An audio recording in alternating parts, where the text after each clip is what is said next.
السلام علیکم ورحمۃ اللہ وبرکاتہ۔ ساتھیوں سماعت کیجیے گا ذرا کہ جدید ٹیکنالوجی جو ہے جسے ہم سب نے گلے لگا لیا اور ہمارے جو کالے حکمران ہیں گوروں نے جو ہمیں عطا کیے ہیں، وہ کالے حکمران ظاہر ہر چیز ہمارے اندر ان کی جو ہے وہ نافذ کروا رہے ہیں۔ تو اب ان چیزوں کے اثرات کیا آ رہے ہیں مسلمانوں کے اندر، یہ سماعت کیجیے گا ذرا۔ کچھ دن پہلے دیکھا کہ میری بیوی میرے ساتھ دھوکہ دہی کرتے ہوئے دوسرے مردوں کے ساتھ فزیکل ریلیشن نہیں، جسمانی تعلق نہیں، بلکہ ویڈیو کال پر بات، واٹس ایپ پر قابل اعتراض ٹیکسٹ بھیج رہی ہے۔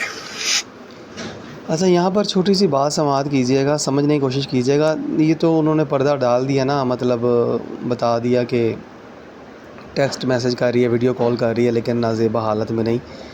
چلیں اس کو سینسر کر دیں، ہو سکتا ہے ایسے ہی ہو، مگر social media, print media, electronic media ہمیں چیخ چیخ کے بتا رہا ہے کہ یہ سب جھوٹ ہے، دھوکہ ہے، فریب ہے، عزتیں جو ہیں برباد ہو رہی ہیں، تباہ ہو رہی ہیں، اور اپنی مطلب ہر طرح سے گھریلو زندگیاں برباد ہو رہی ہیں، شادی شدہ زندگیاں برباد ہو رہی ہیں، تباہی بربادی ننگا ناچ رہی ہے گھر گھر میں، ہے نا۔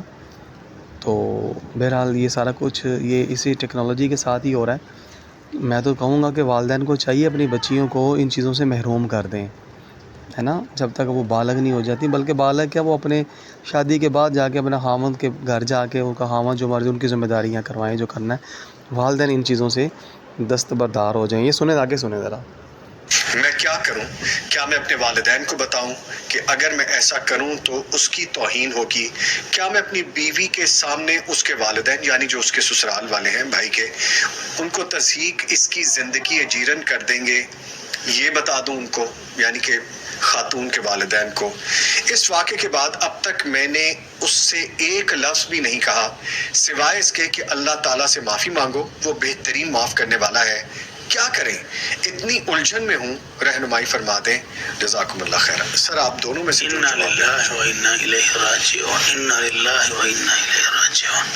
یہ المیہ ہیں، جب سے یہ موبائل آئے ہیں، یہ بے ایمانی اور اپنے پارٹنر کے ساتھ دھوکہ دہی عام سی بات ہو گئی ہے۔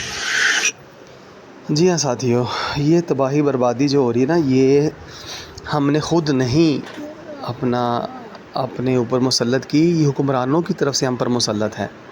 اگر ہمارے حکمران اسلام کی تعلیمات کے مطابق ہوتے، اسلامی تعلیمات سے مزین ہوتے اور اسلامی قوانین ملک میں نافذ ہوتے، تو اس طرح کی برائیوں کا تصور بھی نہیں کیا جا سکتا کہ مسلمانوں کے اندر پائی جائیں، ہے نا۔ تو یہ مطلب سارا کچھ اگر ہو رہا ہے تو مجھے حیرت کی بات یہ ہے کہ ہم لوگ اب برائیوں کو تو ہم لوگ نوٹس کر رہے ہیں کہ یہ برائی بھی آ گئی، یہ برائی بھی آ گئی، یہ برائی بھی آ گئی، مگر اس برائی کا جو اصل ماخذ ہے، جہاں سے یہ سرایت کرتے ہوئے ہمارے تک پہنچی ہے، وہاں تک ہم لوگ کچھ بھی نہیں کر پا رہے، کچھ بھی نہیں کہہ پا رہے، اور نہ ہی کچھ کرنے کی ہمارے اندر ہمت طاقت رہ گئی ہے۔ وہ یہی کہ ہم حکمرانوں کے ساتھ بیٹھ کر کے بات کرتے اور سمجھتے کہ بھائی یہ تم لوگ کیا کر رہے ہو، ہم تو مسلمان ہیں، اور مسلمانوں کی یہ تعلیمات نہیں ہیں، مسلمانوں کی یہ جو ہے وہ اخلاقیات نہیں ہیں، اقدار نہیں ہیں، ہماری یہ یہاں پر تہذیب و تمدن، فکر و عمل، تعلیم نہیں ہے، تو ہمارے اوپر کیوں یہ سارا کچھ کفار کا مسلط کیا جا رہا ہے؟ تو یہ چیزیں آج ہمارے سامنے تباہی و بربادی کے دانے پہ ہمیں پہنچا دیا، مگر ہم لوگ پھر بھی چوں اور چاں چراں کچھ نہیں کر رہے۔ ایک طرف بیویوں کو شکوہ ہے کہ ان کے مرد حضرات دیگر بیویوں کے ساتھ تعلقات ہیں، اور دوسری طرف بیویوں کے تعلقات مردوں کے ساتھ۔ تو یہ اپنے پارٹنر کے ساتھ بہت بڑا دھوکہ ہے، اللہ تعالیٰ ان کو ہدایت دے۔ تو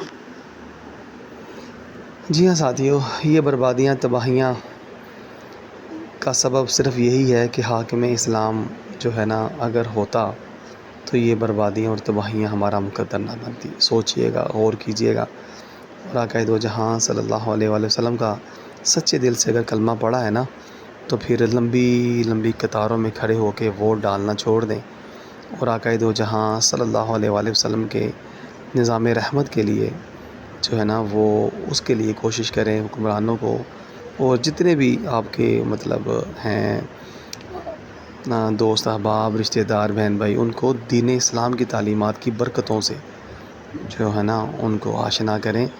انشاءاللہ تبارک تعالیٰ چراغ سے چراغ چلے گا نا، دیے سے دیا روشن کرے گا تو انشاءاللہ تعالیٰ سب ٹھیک ہوگا.